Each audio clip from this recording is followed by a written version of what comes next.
Oscar Bevis, IFL, TV, MTK Global. Delighted to be joined by Mr. Dave Coldwell in the Matchroom Bubble. How are we, mate? Very good. Yeah, really good. Thanks, mate. It's been it's nice to have a different change of scenery. You know, it's either the gym or home right now. So yeah, it's good. It's good. I do actually just want to say a public thank you, right? And I didn't mention this until I'm on here. You know that I struggled with pneumonia last year, and you said you did as well.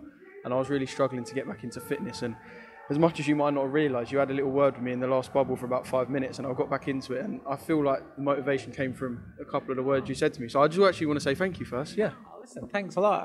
I'm happy that whatever I said triggered it off and helps you out. You know, and I know what it feels like when you get that. So it's good that you're back to health and you're managing to do more. So I'm happy for you, mate. Thanks. Thank you. Right, enough of the soft stuff.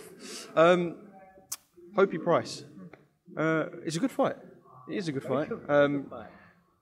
Back and forth, I suppose. Well, I'm saying it's a good fight because, you know, you get that sort of, can I call it boxing stereotypes where you say from that region they're tough. I suppose Hopey needs someone who's tough and someone who's going to give him rounds. So is it a good fight? I don't actually know, but surely there's rounds in the bank here. When you're talking about a 3-0 kid, and then the fighting a Mexican that's boxed good fighters, and although he's 11-11,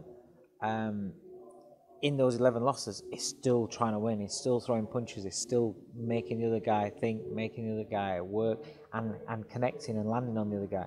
So yes, at 3-0, I want to see him being given problems. I want to see him have fights against people that are throwing punches. I've got no interest in putting him with people that are just going to tuck up, hold their hands high, and just try and get through the rounds without doing anything. Obviously, there's a last-minute opponent. When I'm saying last minute, it got to last minute, and it's not. We want to try and Zayed Hussein, 16-1. That was the original opponent, so that tells you, you know, making a bit of a statement. He pulled out with literally a few days to go, literally a few. We tried everybody. I've tried Mahmoud, Ramez Mahmoud, I think his name is. He boxed Chris Burke. Ramez Mahmoud, the math magician, the maths teacher boxer, yeah, really, really good lad is, yeah. Good kid.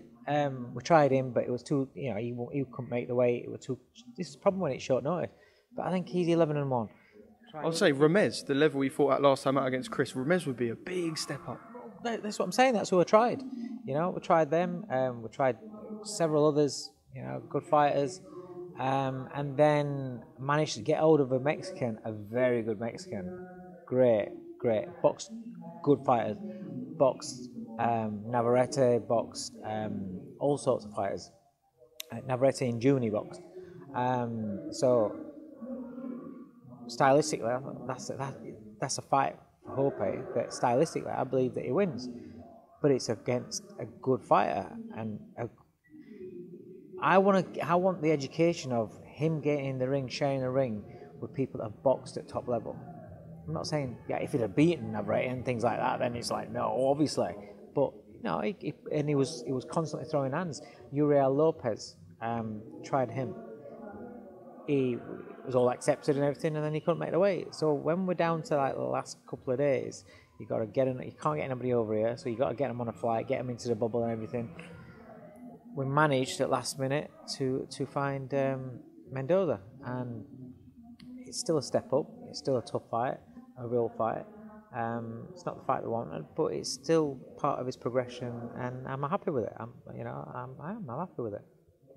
When I spoke to him yesterday, he did say to me, he was like, because obviously the levels have dropped from Zayed Hussein, he said, like, I'm a bit disappointed, and I don't know, like, it shows the faith that you've put in him, and I listened to the way Eddie speaks about some of the fighters, and Dalton Smith, Hopey, and the way he was speaking about Josh as well. You know, when you feel like he cares for a fighter and believes in him, not that he doesn't believe in others, but it just felt like when he was talking about Hopey, he had that belief. Like, you can easily say he's a good amateur, he's going to go all the way. But he said it with a certain conviction. So I'm not surprised the names flying about are guys with real positive records. I hope he spent a good year now sparring top quality fighters, soaking it up, learning, adapting. And I'm putting him in spars where he's having, you know, it's not just about him being tall and he can use his reach and keep it nice boxing. No, it's sparring where people are grown men, physical, bigger, stronger, more experienced, world level, kid Galahad. The rounds with him's invaluable. Jordan Gill in house whenever we want. He sparred with Leigh Wood. He sparred, when we were in America, Tucker Khan, Brandon Alvarez. It was unbeaten, 13-0, Manny Robles prospect. And then over here for this fight, he's done a lot of rounds with Leon Woodstock. So he's sparring physical men, that are very strong, very good quality fighters. And so it's the product of that sparring where we see just how good this kid is. And that's where the confidence in the kid comes in. Now, I know sparring, but it's not just about the talent of the kid. It's not just about what he can do physically.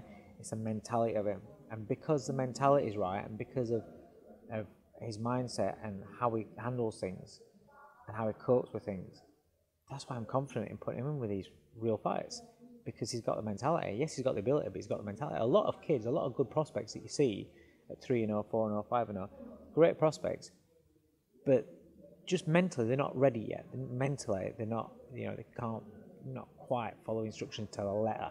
Something's not working. They can't make that adjustment mid-round, end of a round, mid-fight, where they have to make an adjustment and then take away that problem and then implement their game again. He can, and that's why I'm a little bit more free with saying, okay, I'll figure.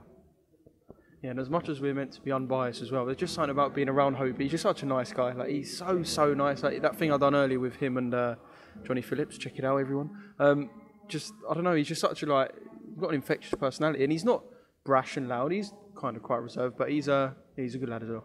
He's a good kid. I mean, he's still a kid, but he's got such an old head on his shoulders when it comes down to boxing, when it comes down to how he conducts himself. He's such a respectful kid. He's got a great family. There's nothing to worry about when he leaves the gym, or is he going to pick up food? Is he going to slack off? Or there's nothing to worry about him, and that gives me a very good peace of mind and inner confidence in him. And like I said as well, he's tough. You look at him and you just think he's just this young boy, and he looks weak. But everybody that gets in with him is shocked at how strong he is. And I'm not talking about punching power. He's not a one-punch knockout merchant and things like that yet. But his punching power is getting better and better. He's still young, but I'm talking about physically, he's very strong. Lethal Leigh Wood. Little link up with Ben Davison. I know Umar's been down and had a little chat about the whole origins and reasoning behind it. Been together 8 weeks. I suppose it is a quick period to jump into a British title fight. I don't know if that's something that Reece and team will be playing on, but I suppose it is quite a quick turnaround to have 8 weeks with a trainer and then jump into what could be, Leigh can't lose this fight. This is a big fight for Leigh. So yeah, quick turnaround. But from a fan's perspective, what a fight this is, by the way. It's a great fight. It's a really good fight. On the turnaround, when a fighter and a coach just gel, they gel. And when you see the changes in the fighter straight away, that's because they've gelled. That's because the fighter trusts the coach. Right, full memory card, we go again. The turnaround is 8 week turnaround for Leigh and Ben, but you were saying that when they gel. Doesn't matter if it's, I suppose, an even shorter turnaround, a longer turnaround. If you gel, you gel. And the thing is that Leigh's always in shape, and he's always fit, always looks after himself in between fights. So it's not like they've had to spend 4 weeks of getting in shape, 4 weeks of losing weight. It's none of that. He was in shape. He was good to go, and he was training. So it's just about getting used to the fighter day in, day out. And you can see the results. I've watched him. I've watched, even down to his little clips on the pads that Sky have put out, Matchroom have put out. You can see the difference in him on his base, how he's delivering his punches. The kid really does punch hard. It really does punch hard. And now he's delivering it, and he's understanding how to deliver the shots. And then watching him on the pads and shadowboxing yesterday, he's a different fighter. And I think Reece Mould, yes, on paper you think it's a great fight because you look at a 13-0 record, but he's not fought anybody yet that's hitting back, really. Not fought anybody that's expecting to win, not fought anybody that's come to win. It's all been, your usual suspects for a prospect that's coming through. But yeah, I mean, that's what it is. I suppose it is a crossover fight. You've got Leigh, who's 30 fights deep, and if we're being honest, I said to Leigh, I said, look, you are above domestic level. Then you've got Reece, who we don't know what level he's at. He's looking to burst onto it. He could be someone who's at world level in 5 fights. He could be someone who isn't anywhere near domestic level. So it's a nice little crossover. Yeah, it is. And for Leigh, the thing is, Leigh has always been desperate to win the British title. When he went into the golden contract, it was because Ryan Walsh was in for the British title. Yeah, and then the board stopped him from having that on the line, and he was absolutely good. That's what he's always wanted, was a British title. When he come to me and I signed him on management, he wanted the British title. So now he's got a British title shot, and he's prepared properly for it. He's confident for it. He's the best that he's ever been. So if we've been impressed with Leigh Wood beforehand, wait until you see him on Saturday night. And just some complications perhaps with the belt and who's fighting who. Jordan Gill, was Jordan Gill in line for the belt? I mean, make it clear quite now, I suppose, that Jordan Gill was not ducking Reece Mould. It's just the way things have panned out, and Jordan's further on ahead of that, which is why Leigh's the one fighting for the British title. So Leigh, I've got 2 fighters at the same weight. Leigh wants the British title. Jordan, way that we're working with Jordan, and this is the same thing with Hopey. This is why we're taking bigger steps. We're in a pandemic. So I've not got a run of dates from Eddie for Jordan, trying to get him fight, trying to get what. So each fight he takes now, it's like he'd been out for a year, been ill and everything, and been out for a year, and his comeback fight, I had a choice: stay at have a little tune-up fight, or try and jump up some ladders and have a real fight. So we got Bellotti. So we chose Bellotti. You know, Eddie mentioned to me, there was a kid from Midlands, Sean Davis. Is it not Sean Davis? Sean, yeah, is it Sean Davis? Yeah. Right. Yeah, and I said no. I said, well, if we don't know when we're going to fight again because we're in a pandemic, let's have a real fight. So we went for Bellotti with the hope that that's going to project it a little bit, jumps up the levels. Now there's a big gap between your next fight. When you get your opportunity, he's beaten Bellotti, good domestic fighter, former champion, good domestic fighter. He's beaten Ryan Doyle for the Commonwealth title. He's beaten Jason Cunningham, who's won how many Commonwealth titles, and he's been a great fighter for a long time, domestically. So he's got 3 good names there, domestic level. Why is he going to stay at domestic level when we don't know when we're going to fight again? He's been in boxing for as long as he has, sacrificing everything, living up here. He's making, for 18 months before he come to me, he'd not fought, not made any money, made a little bit of money with the little run at Matchroom, and then he's fought like once in 2 years. He needs to progress his career. And coming up, he's 26, he's coming up to 27. He's got so much talent and ability. Why am I going to get him another fight? Again, no disrespect to Reece, but Reece is 13-0. He's never fought anyone with a winning record, right? How is that a better win than Jason Cunningham, Ryan Doyle, or Reece Bellotti? It's not. So you're just going to stay in the same lane. So you have to take the belt out of the equation. Because obviously Jordan would like to win that belt, but you have to take the belt out of the equation and look at the progression instead. It's progression, because then that's another fight that is where he's staying at the same level. Can't afford to stay at the same level because I don't know when he's going to fight again. I don't know when Eddie's going to say, oh, he's got another fight, because there's such a backlog of fighters, and that's why fighters have got to stay ready. He didn't have a date. We didn't have a date, but I was saying to him, stay on it. You never know what's going to happen. I'm going to do what I can to get you out there, but you need to stay on it. You need to be around your weight so we can drop the weight at a minute's notice, and that's what's happened. So, like I said, with the Mould fight, it's not as good a win as Doyle. It's not as good a win as Cunningham. It's not as good a win as Bellotti. So what is the point if you're using up a life sort of thing, your slot in that year? What's the point? We need to take jumps. Now, in Juarez, this guy had Fight of the Year with Donaire a few years back. His last couple of fights, he's fought top fighters, Angelo Leo, and I forgot the last kid's name, 25-0. He's used to boxing at top level. So that's, for Jordan's development, that's a good jump. That's a real fight, 19 knockouts out of 25 wins.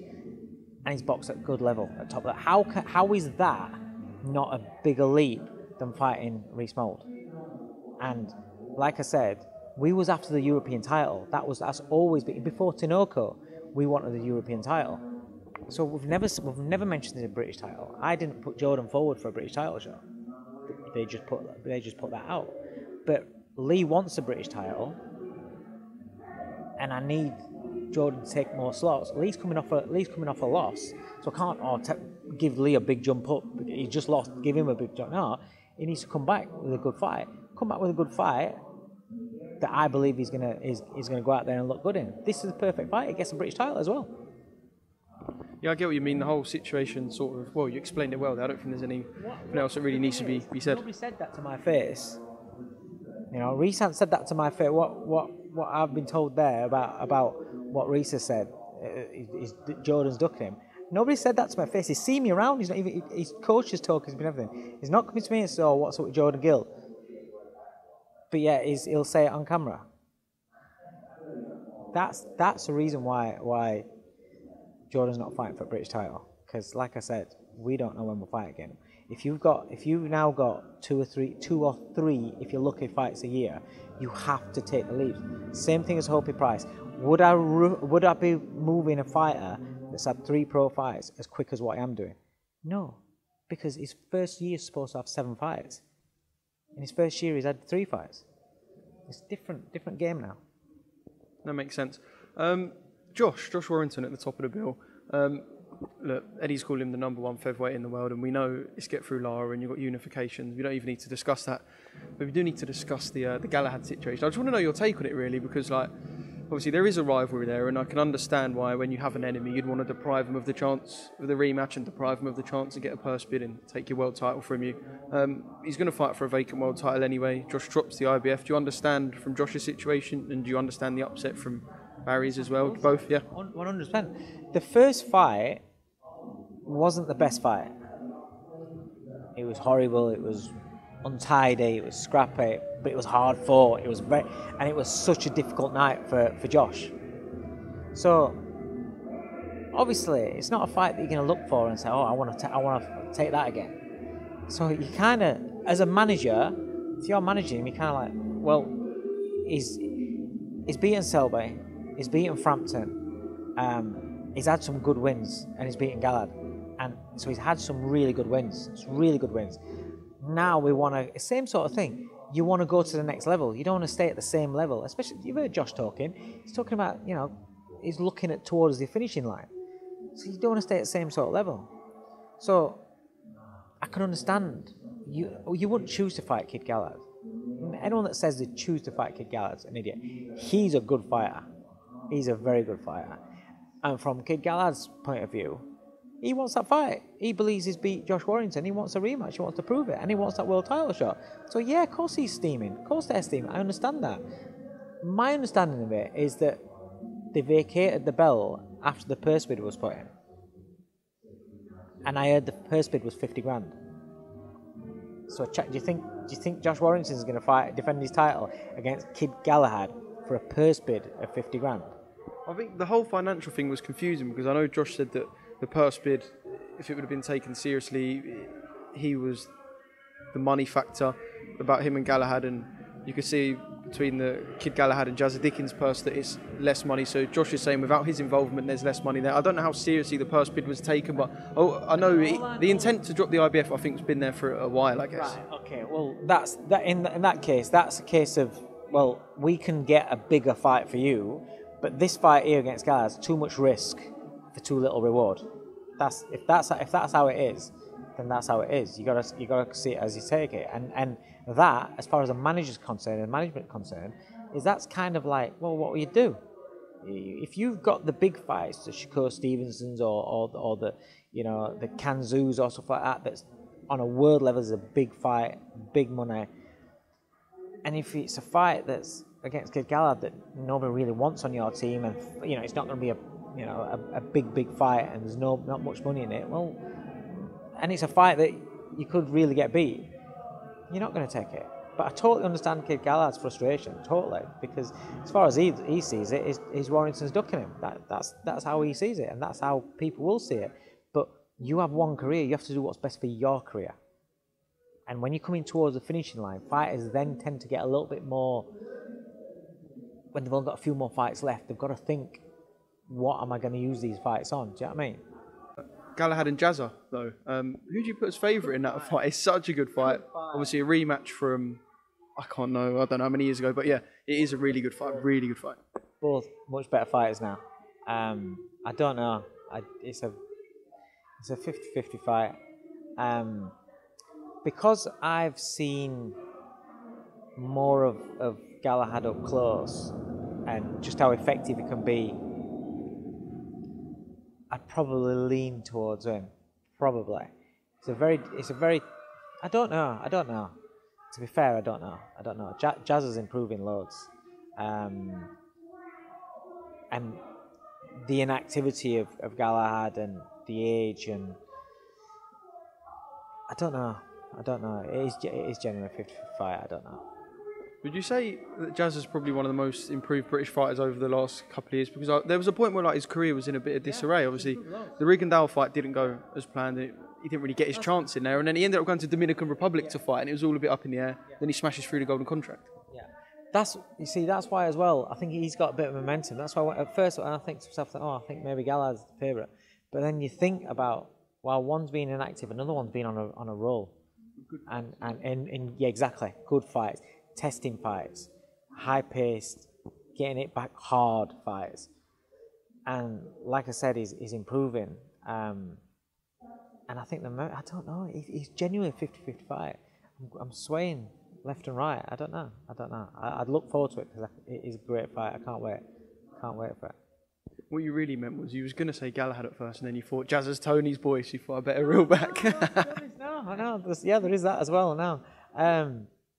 No, it's just I do think he's improved loads, and also I suppose obviously Galahad beat Leigh, so for Leigh it'd be nice to see the man that's beaten him goes on to win a world title maybe. So Jazza. So yeah, maybe I don't know. It's a 50-50 fight for me. Well, look, the Brits sort of hopefully run in another division soon, just like we do at the top. I know this seems like it's something that's popped up all the time for the last year, and I'm not going to ask you about loads and loads of things tonight because it is late, but the Wilder and Breland situation, right, obviously, because Wilder's been chirping at Breland, and obviously being in the trainer situation you're in now and being experienced and in big world title fights and perhaps having pressure on you at times, can you understand Breland's mini implosion, should we call it?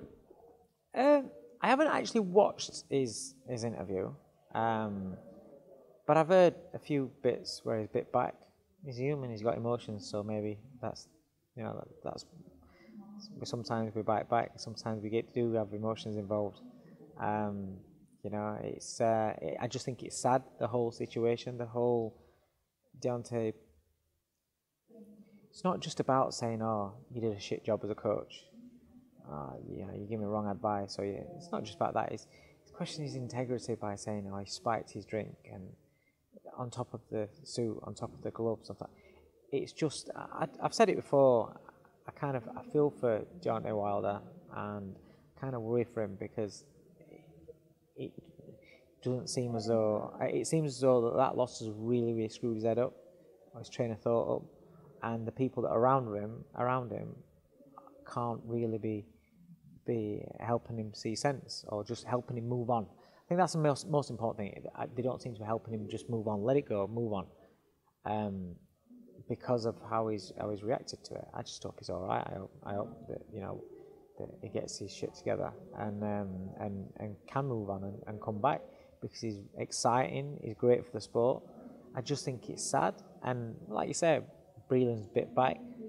But to be fair, he's kept quiet for so long, and sometimes trainers do keep quiet when they know certain things that went off behind the scenes, and they kind of just keep quiet, but yet they get the blame for stuff.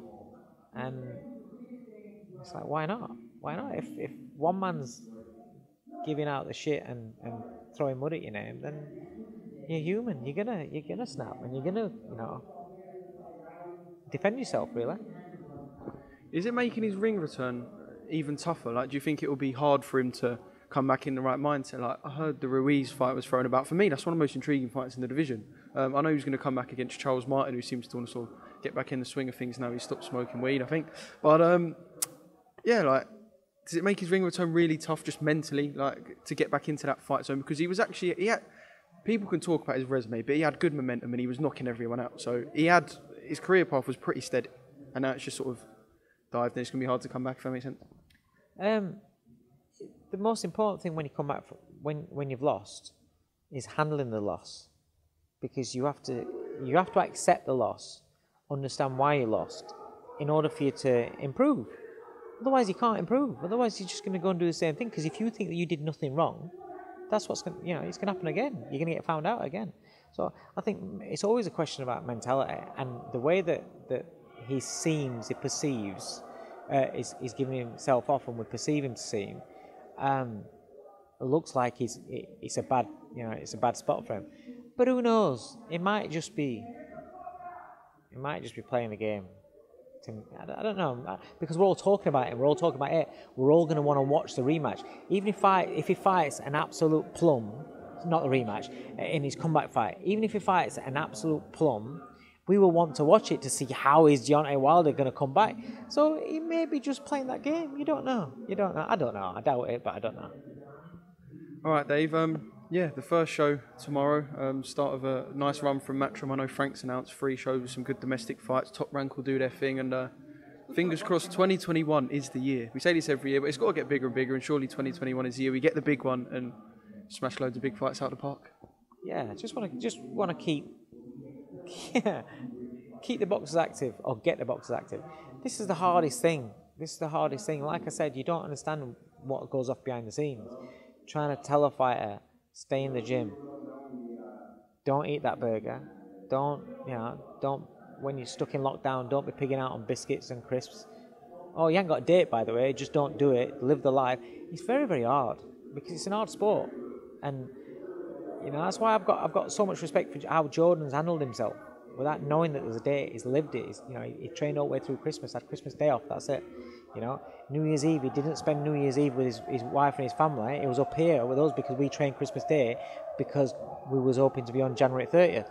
There's all hopes, maybes and possibilities, but you don't know. So you just carry on training, so then people can't moan when you get added to a bill with 2 weeks to go, a week to go, and it's like, oh, well, you've been training. Well, yeah, you're a professional fighter. That's giving you an opportunity to take an opportunity because another fight's pulled out or whatever's happened. Do you know what I mean? So maybe people, like, I'm guilty of this as well. Like, you see that and think, oh, have you not stayed ready? You said you need this many weeks.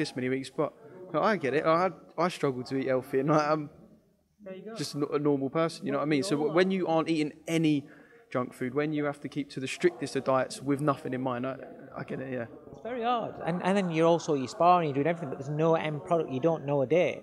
So it takes a certain mentality, and that's what we've done. But it's one thing doing that when you're having to make 9 stone, you're having to make a championship weight, and it's going to be 10, 12 rounds. But there's kids that I'm ringing up, I've got an opportunity, you can step in. Do you want to step in? So-and-so has failed the COVID. So-and-so is pulled out, has got an injury. I can get you this. I've had opportunities for fighters that aren't even for title fights. And it's like, you can weigh a bit heavier. Oh, I'm not ready. Oh, I need... Mate, we've been saying to you, be ready. Just live the life. Be ready. Because opportunities... There you go. Kane Baker told me he was eating a full English on the Tuesday. He was in the bubble in Peterborough by Thursday. He'd won by Saturday night. There you go. And this is what the game's come to right now. And I know it's not ideal, and I know it's not what we want, but you can either moan, bitch about it, and just get fat and let an opportunity pass you by and think, fucking hell, I could have had that. Or you can just be ready, and just in case that phone call comes to you, just in case your manager can pull something off, just be ready. And that's what some fighters are doing. That's what some fighters are doing, and fair play to them. But there are fighters, like I said, that aren't. I've had an opportunity for a title fight for one of my fighters before, and can't make weight. I can't make weight. I've got no chance. Well, all right, but this is the situation we're in, and I feel sorry for the small old boxers because they've got nothing. They've got nothing. It's very, very difficult. So it's like you've got to look to, if you really want to fight, you've really got to show that dedication and that mindset to be able to stick with it. Do you know what I mean? I get you. I feel like everyone's going to have heard The Wolf of Wall Street in the background in the cinema room through this. It's such a good film, and I've seen it 100 times. Yeah, thanks, Dave. And anything else you'd like to add just before we go? No, just thanks for your support from the fighters. Glad to be back. Looking forward to this year, and I hope everybody's in a happier place very, very soon.